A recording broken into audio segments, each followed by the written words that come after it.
తొందరలోనే హైదరాబాద్ నగరం ముఖ్యంగా సైబరాబాద్ అని ఏదైతే క్రియేట్ చేసిండ్రో అట్లాంటిది న్యూయార్క్ నగరంతో పోటీ పడే విధంగా మహేశ్వరంలో ఒక కొత్త నగరాన్ని నిర్మించాలని ఇవాళ మన ప్రభుత్వం నిర్ణయం తీసుకున్నది. ఒక అద్భుతమైన నగరాన్ని నిర్మించే బాధ్యత కాంగ్రెస్ పార్టీ తీసుకుంటుంది. ఈ పక్కనే రామోజీ ఫిలిం సిటీ ఉన్నది, మీకు అందరికీ తెలుసు. రామోజీ ఫిలిం సిటీ దేశంలో ఉండే సినిమా షూటింగ్లకు ఈరోజు ఉపయోగపడుతుంది.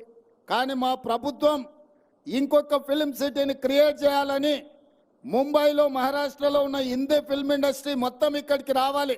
మన రాచకొండ గుట్టలు మన ప్రాంతం అద్భుతంగా, మనము ఊటీలు ఎక్కడెక్కడికో పోతున్నాం.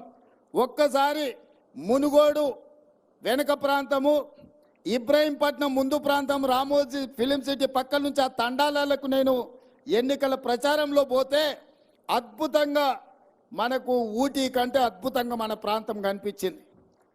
ఈ ప్రాంతంలో అద్భుతమైన సినిమా షూటింగ్లను చేపట్టడానికి అవకాశం ఉంది. రాచకొండ ప్రాంతాన్ని ఒక అద్భుతమైన ఫిల్మ్ ఇండస్ట్రీకి అవసరమైన అభివృద్ధి కార్యక్రమాలు చేపట్టాలి అని ఇవాళ మన ప్రభుత్వం ఆలోచన చేస్తుంది.